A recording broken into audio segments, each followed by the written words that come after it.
इसी थके हुए दस्ते तलब से मांगते हैं, इसी थके हुए दस्ते तलब से मांगते हैं, हम अपने जख्मों का मरहम तो कब से मांगते हैं, वो भीख मांगता है हाकिमों के लहजे में, हम अपने बच्चों का हक भी अदब से मांगते हैं।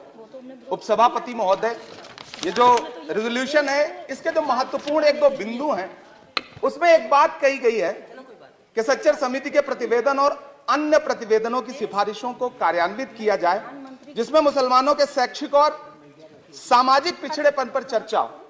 उद्धृत कर रहा हूं मैं इसे। दूसरा पॉइंट है कि छात्रवृत्ति और शैक्षिक कार्यक्रमों को बहाल किया जाए और सुधारा जाए, जिससे उच्चतर शिक्षा भागीदारी में सुधार आए। मदरसों के आधुनिकीकरण की बात की गई।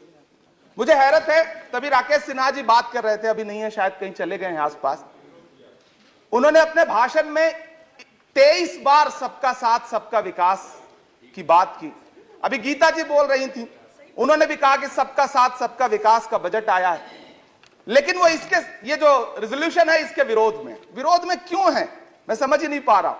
अगर आप सबका साथ सबका विकास का दावा कर रहे हैं, सबका साथ सबका विकास के नारे लगा रहे हैं, तो अगर एक पर्टिकुलर एक कम्युनिटी जो जिस सच्चर कमेटी की सिफारिशों में यह तय हो गया है कि वो दलितों से भी बदतर स्थिति में है, उसका आर्थिक सामाजिक स्थिति ऐसी है, अगर उसके उत्थान के लिए कोई बिल बात कर रहा है तो फिर उसके विरोध में है क्यों?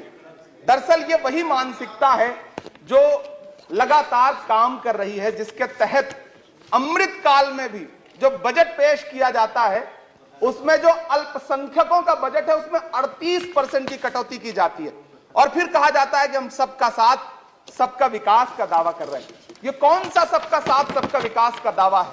मदरसों के जो शिक्षक हैं, उनका कई कई साल से उनको वेतन नहीं दिया गया है। हमारे पास उनके फोन आते हैं, कहते हैं कि हमारी बात सदन में उठाइए, हम भूखों मर रहे हैं, हमारे घरों में चूल्हे नहीं जल रहे। हम जब उनकी बात यहां करें तो विरोध, लेकिन बातें क्या हैं? सबका साथ सबका विकास, सबका साथ सबका विकास। एक नारा सुनाई पड़ेगा कि सबका साथ सबका विकास। ये कैसा सबका साथ सबका विकास है?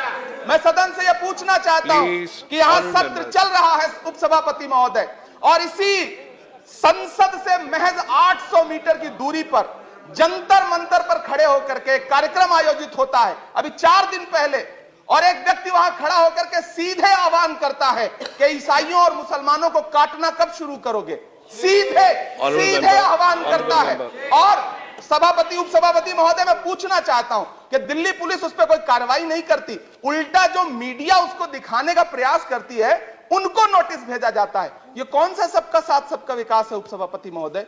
यह हम बहुत गंभीर लोग यहां बैठे, मैं उच्च सदन में बैठा हूं, मैं यहां खड़ा होकर के कहना चाहता हूं, यह कौन सा सबका साथ सबका विकास है? उपसभापति महोदय, इसी दिल्ली में एक सांसद पाए जाते हैं, सत्ताधारी पार्टी के सांसद हैं, वो अपने कार्यक्रमों में सार्वजनिक मंचों पे खड़े होकर कहते हैं कि मुसलमानों का आर्थिक बहिष्कार करो। आप कह रहे हैं सबका साथ सबका विकास। कैसे होगा सबका साथ सबका विकास जब सत्ताधारी पार्टी के सांसद आर्थिक बहिष्कार की अपील करेंगे और उनके खिलाफ एक मामला तक दर्ज नहीं होता? प्रधानमंत्री जी अपने भाषणों में सबका साथ सबका विकास की बात करते हैं, लेकिन अफसोस है कि जब राजनीतिक तौर पर विकास करने की बात आती है तो लोकसभा में एक भी टिकट ये सत्ताधारी दल किसी मुसलमान को नहीं देता, राज्यसभा में एक भी टिकट किसी मुसलमान को नहीं देता, विधानसभा में जो बड़े बड़े प्रदेश हैं उसमें एक भी टिकट मुसलमान को नहीं देता। और वो 3 जो नाम के लोग थे, मुख्तार अब्बास नकवी साहब, एमजे अकबर साहब, सैयद जफर इस्लाम, उनको भी किनारे लगा दिया जाता है। ये कौन सा सबका साथ सबका विकास है? काहे का सबका साथ सबका विकास? ये नारा, ये दावा खोखला है। मैंने प्रधानमंत्री जी के भाषण सुने हैं, जब 3 तलाक पर बिल आ रहा था उपसभापति महोदय, तो प्रधानमंत्री जी कहते थे कि मैं अपने मुस्लिम बहनों को हक दिलाना चाहता हूं, उनके न्याय के लिए लड़ रहा हूं, ये बिल मैं उनके लिए ला रहा हूं। आपने भी सुना होगा वो नारा। मैं तो सभापति महोदय बचपन से जिस विद्यालय का पढ़ा हूं वहां संस्कृत का एक श्लोक सुना करता था कि यत्र नार्यस्त पूज्यन्ते रमन्ते तत्र देवता। मैं इसे सुना करता था उपसभापति महोदय।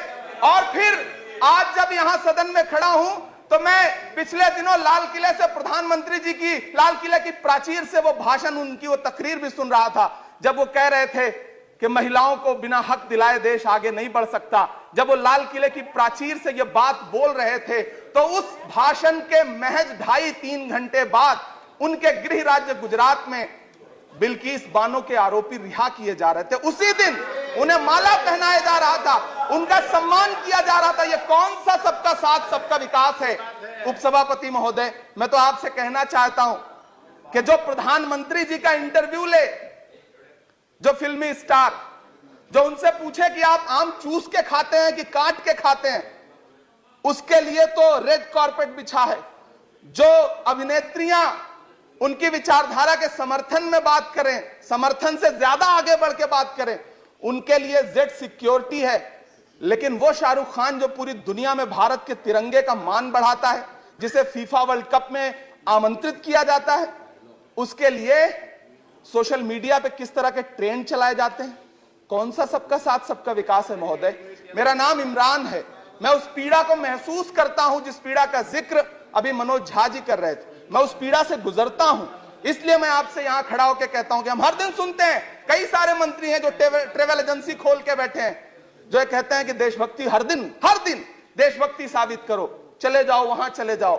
मैं तो उनसे कहना चाहता हूं कि तुमने नफरत का जो बाजार सजाया हुआ है, तू ये कहता है मुसलमान पराया हुआ है, आजा दिल चीर के दिखलाऊं वतन का नक्शा, मेरा भारत मेरी सांसों में समाया हुआ है। हम उसको किसी को हर दिन उसका सबूत नहीं देते फिरेंगे।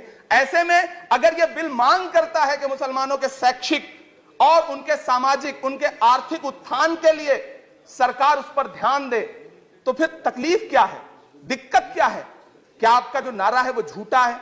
क्या सबका साथ सबका विकास का नारा सिर्फ खोखला है? बजट से तो यही जाहिर होता है, आप लगातार घटाते जा रहे हैं बजट, आप लगातार कटौती करते जा रहे हैं। पूरे देश में प्रधानमंत्री जी दावा करते थे सबका साथ सबका विकास के नारे के साथ कि 2022 में हर व्यक्ति के छत पर, घर पर, सर पर छत होगी। यह प्रधानमंत्री जी का उद्धृत किया गया बयान है। लेकिन मैं तो आपसे यह कहना चाहता हूं, आप असम उठा के देख लीजिए, आप मध्य प्रदेश उठा के देख लीजिए, आप उत्तर प्रदेश उठा के देख लीजिए, एक दैत्याकार बुलडोजर है जो चारों तरफ घूम रहा है, और जिनके सरों पर छत है भी, उन छतों को भी छीन लेना चाहता है। लेकिन क्या प्रधानमंत्री जी इसे देखते नहीं है? क्या भारतीय जनता पार्टी सरकार के जिम्मेदार नेता इसे देखते नहीं है कि वो बुलडोजर सिर्फ लोगों का घर नहीं कुचल रहा है, संविधान को कुचल रहा है, लोकतंत्र को कुचल रहा है। गुवाहाटी हाईकोर्ट की वो का स्टेटमेंट सुनिए आप, पटना के एक जज साहब का स्टेटमेंट सुनिए आप, फिर अदालतों का क्या काम रह जाता है? ऐसे में सबका साथ सबका विकास कैसे माना जाए? उपसभापति महोदय, मैं तो आपसे यह कहना चाहता हूं कि पूरी दुनिया में कहीं भी जब कोई अल्पसंख्यक सफल होता है, किसी उच्च पद पर पहुंचता है, तो हम सारे लोग, हमारे तमाम साथी खुश होते हैं। ऋषि सुनक जब प्रधानमंत्री बनते हैं तो भारत में जश्न मनाया जाता है, मुझे खुशी होती है। आप दुनिया के किसी दूसरे देश में अल्पसंख्यक अगर सफल होता है तो आप खुश होते हैं, मिठाइयां बांटते हैं। लेकिन अपने देश में अल्पसंख्यकों के खिलाफ किस किस तरह के नारे इसी दिल्ली और उसके इर्द गिर्द लगाए जाते हैं, क्या वो हम नहीं सुनते हैं? और अगर सुनते हैं, और अगर पाकिस्तान आपके लिए जिंदाबाद होगा, हमारे लिए हिंदुस्तान जिंदाबाद है, भारत जिंदाबाद है। मैं आपसे ये कहना चाहता हूं, आपसे ज्यादा देशभक्त हूं मैं भारत का इमरान हूं, मैं भारत का इमरान हूं महोदय, मुझे बोलने दें। बाहर भी नहीं बोलने देंगे, यहां भी नहीं बोलने देंगे, ये कौन सी प्रवृत्ति है? उपसभापति महोदय, मैं आपसे ये कहना चाहता हूं, ये जो साझी विरासत, अभी आदरणीय हमारे साथी राकेश सिन्हा जी बात कर रहे थे कि साझी विरासत अल्पसंख्यक बहुसंख्यक में बांटना नहीं है, मैं उनसे कहना चाहता हूं कि आदरणीय जरा सोशल मीडिया चैनल को लाइक, शेयर एंड सब्सक्राइब करें और बेल आइकन दबाना ना भूलें।